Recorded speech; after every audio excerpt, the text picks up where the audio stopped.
Alright, everybody, welcome back to Inside the Mind of Caleb Walker. I'm your host, Caleb Walker, and today we are going to be talking about exercise. So first of all, I want to thank you guys for the support of the last podcast. I got a couple positive comments, not on YouTube, but just like in person and all that. I got a couple of positive comments, and they said that they like it and that I should keep on going on. So that's what I'm gonna do. I'm going to try to continue to do these on Sundays because that's the day I kind of have all day off. So yeah, that's how she's gonna go. But for today, what I want to talk about is something that has obviously been in the media, well, not in the media, but in the, it's kind of been known for a while that exercise helps. And I mean, I know that's such a basic statement, but I'm going to explain how exercising, even just once a day, can improve your mental health so much by like catastrophic amounts. So the thing that I'm basing my information off of is a book called Spark. Now, it's a book. It's by John J. Rapley. So he's I'm pretty sure he is a psychologist. Yeah. So, wait. Yeah. I haven't read through all of this book. It is a long and thick book. It is, it's very, how do I explain it? It's very technical. It has a lot of like technical knowledge that if you don't understand, or, well, you don't need to understand, but if you don't like listening to stuff about like neurotransmitters, stuff like that, this book isn't for you. But I'm gonna try and simplify what I've read so far.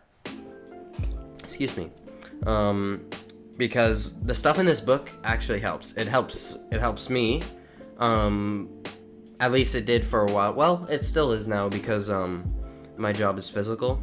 So it helps with that. But just working out can help improve your brain by so much.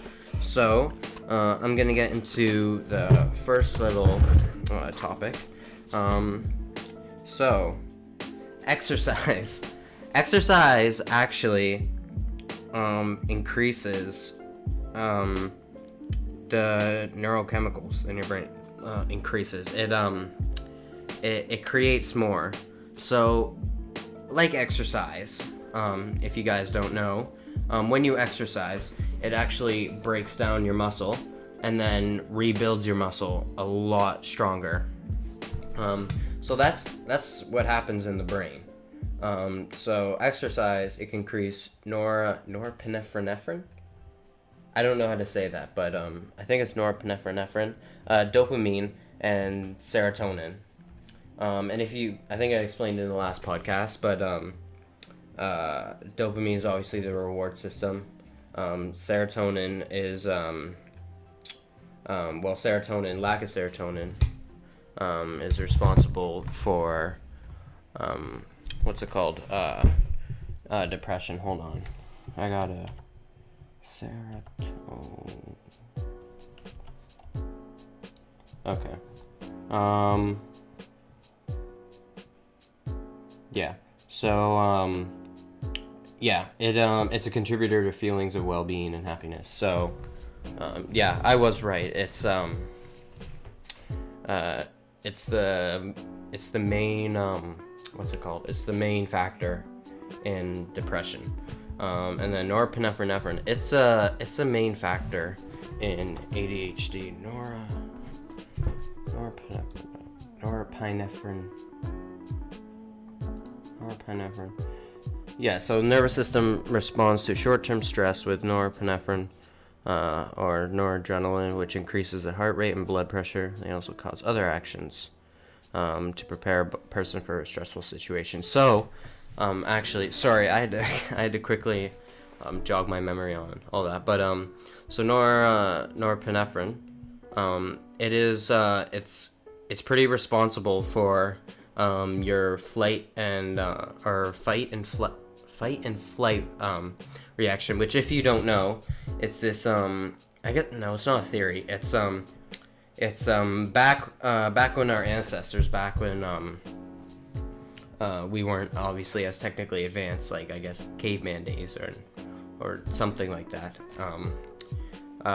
Back like when people used to like hunt for food, like every day, they would their brain, well, everybody's brain is programmed this way to a stressful situation. You either fight or you flight, which means leave.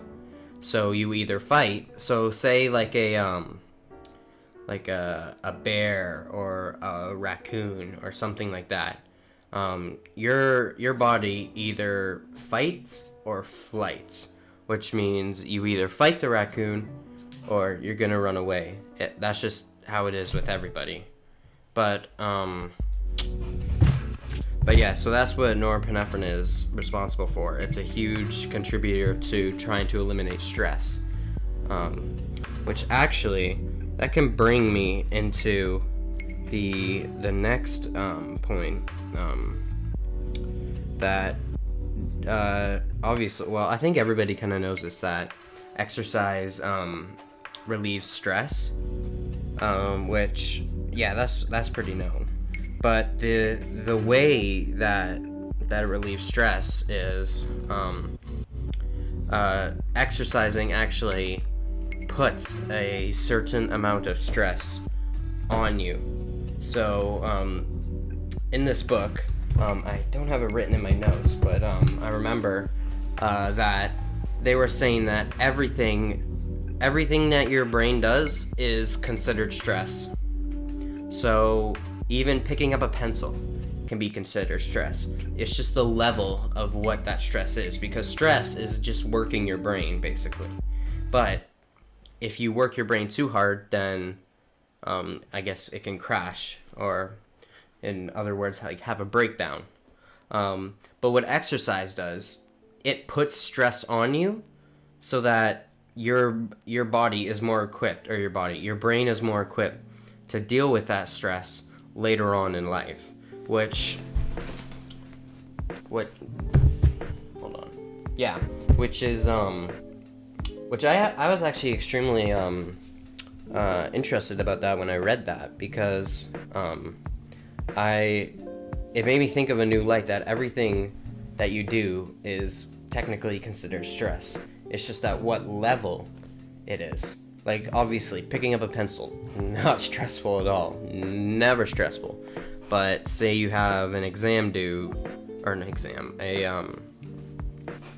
project due at like 12 at night, and you haven't even started it, and it's like 9. That's pretty stressful. So it's just the levels at which the stress affects your brain, and that's where exercise comes in. It helps with It helps with trying to eradicate that. Exercise unleashes neurotransmitters. Now, neurotransmitters, obviously, norepinephrine, dopamine, serotonin. So exercise kind of grows your brain in a way that that's like, back to my last point, the stress, it grows your brain. So obviously norepinephrine, if you have more of it, then you'd be more equipped to deal with stress, which is actually one of the reasons why people with ADHD most of the time don't do well under stress, because they have a shortage of norepinephrine in their prefrontal cortex.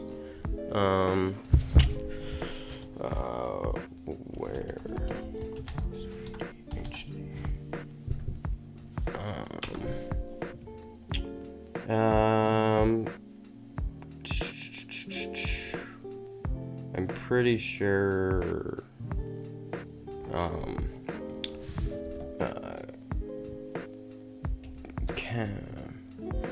Anyways, I'll probably talk about that on another episode. But yeah. So norepinephrine is a key factor in ADHD. But so when you exercise, it grows your brain, just like how when you exercise, it grows your muscles. Sorry. Your brain is a muscle. So when you exercise, it actually grows your brain as well. A lot of people don't think that exercise and mental health have any correlation. I've met people that think that, but there's so much proof that it does so much, and just even in this book is amazing. I definitely I'm only on like page 68, and I was so intrigued. So, okay, now, so for the next point, I'm gonna talk about.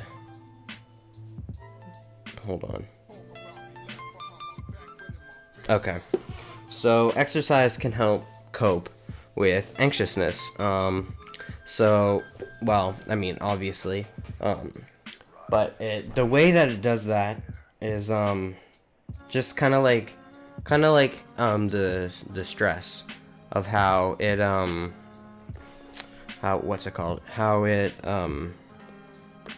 built.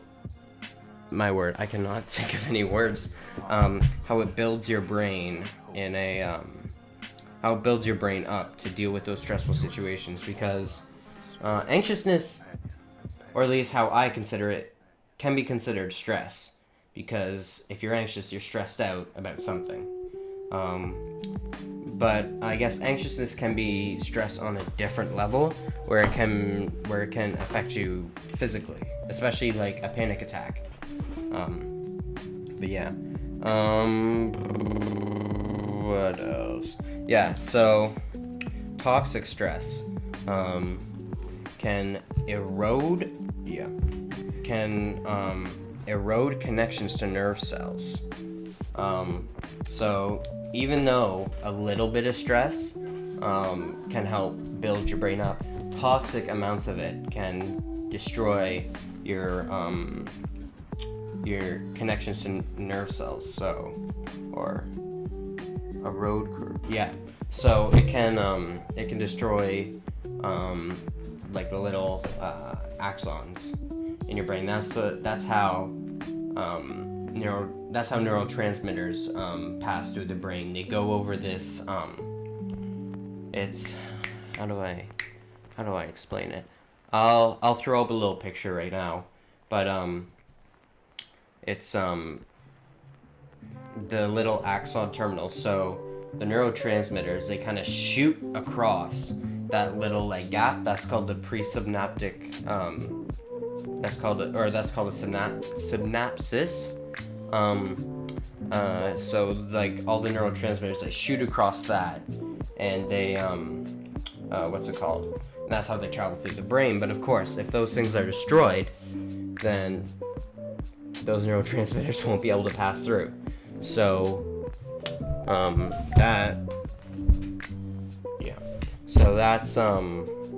that's how toxic stress can erode corruptions. And that's why it's an extremely good idea to exercise, because building that kind of immunity to stress, building it up slowly, can help in the future when you're in a very stressful situation. I suggest if you're you're in high school right now, and especially with quarantine and summer, kind of want that summer bod, you definitely exercising can help so much, because once you get to college, there will be all kinds of stressors. At least that's what I've heard. I'm not in college, but hopefully next year. But just from what people have told me, it can be extremely stressful, and if you don't know how to deal with that properly, then you can have a breakdown. And I think in college, it's extremely important to be on the top of your game, because I mean, in college, you're talking about your future, so it'll definitely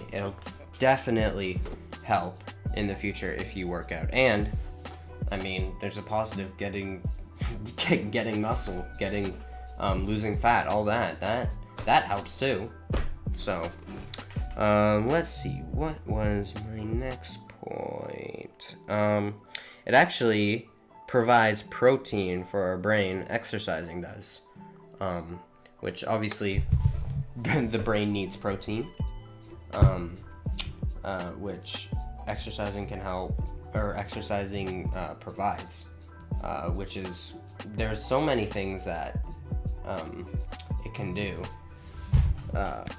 It just helps in an insane amount.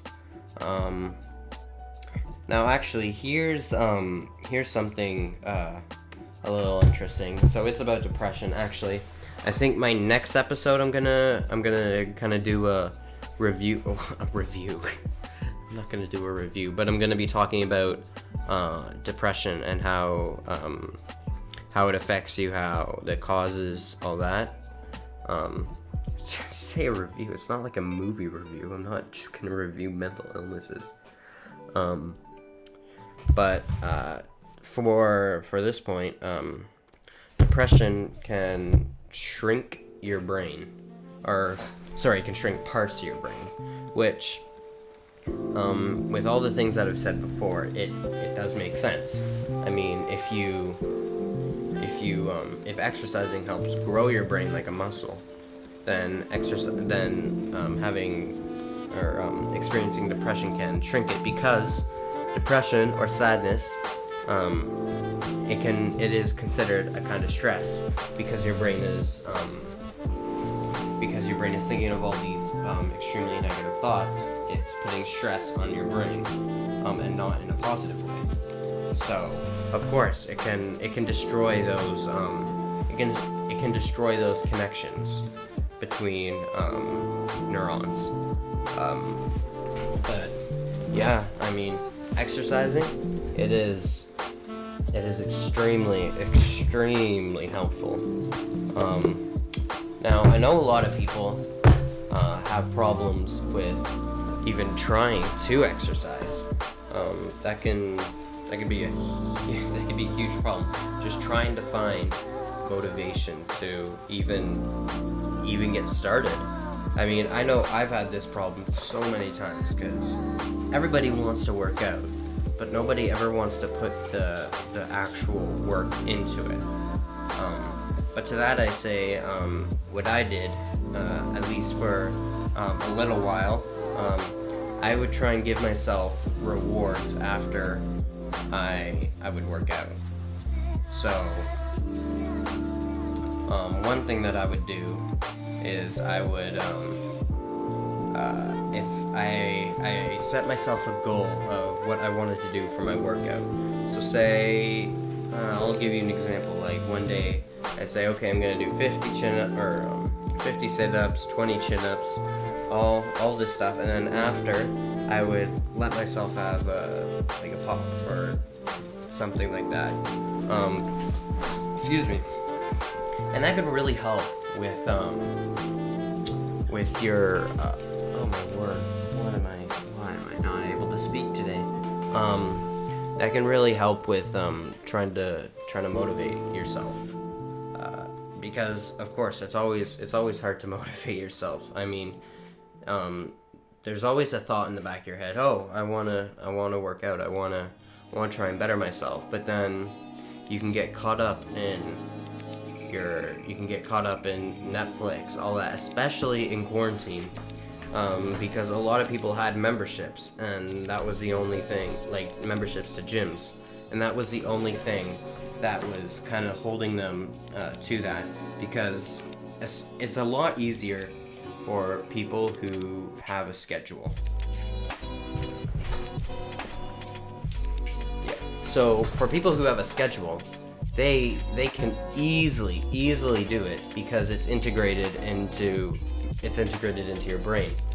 For something to become a habit, it has to take, I think, 40 days. Hold on, let me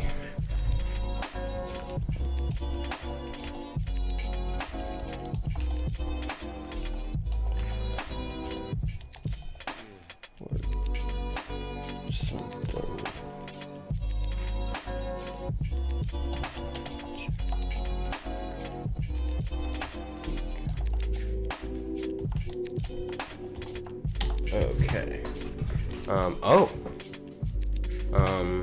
So the amount of time it takes. Okay. So, it kind of varies between people, because sometimes it can become a week. Sometimes it become a year. But I think the at least this is what this is saying. The most popular answer is the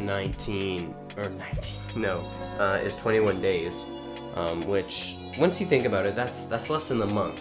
So if you're going to the gym, let's say 3 times a week, every day at the same time, that'll take you around 21 days, roughly, depending on who you are, to become a habit, which for people who have already developed that habit, that can become a huge problem, especially when this coronavirus thing hit, because it took away all of your scheduling, everything shut down. You had to kind of create a new schedule, which I know that kind of happened to me a little bit. I was actually in Colombia at the time when everything was shutting down, but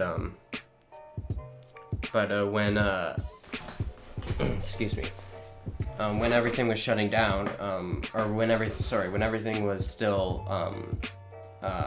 like open and all that, I did kind of have a schedule. I would do my co-op, I would go home, I would either work, stuff like that. But when we all went into quarantine, I didn't have that schedule. I didn't have my co-op anymore. I didn't have to do anything. So I kind of did a bunch of research on this stuff. So I'm basically regurgitating it into a camera and a mic.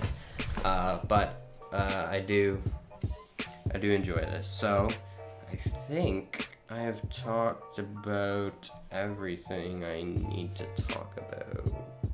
Yeah. Yeah, okay. So, a couple little notes. Sorry if I sound awkward or if I'm saying a lot. I'm not crazy comfortable on camera yet. And I still, like, none of this stuff is written down. I mean, I have notes in my books for stuff like this, but it's not scripted. So I'm very sorry if I do say that a lot, because my brain is running at a mile a minute, but I just can't get the words out, which seems like a big problem for me. But I do really enjoy this. I hope you guys enjoyed the new quality. I'm only borrowing this. I actually have a new mic coming in. I'm just using my dad's, but hopefully the quality is a little bit better. And yeah, I'm gonna try and get these podcasts out on Sunday. Yeah, Sunday, depending. I might be able to do even 2 a week if I have the time. I can't make any promises, but I'll try and promise to get them out every Sunday. And I know that barely anybody watches it, but I mean, last podcast got 30 views, so I mean, it's not bad. Not the worst. Well, I mean, actually, whatever. All right. Thank you guys for watching. This has been Inside the Mind of Caleb Walker, and I will see you guys in the next episode. Have a great day.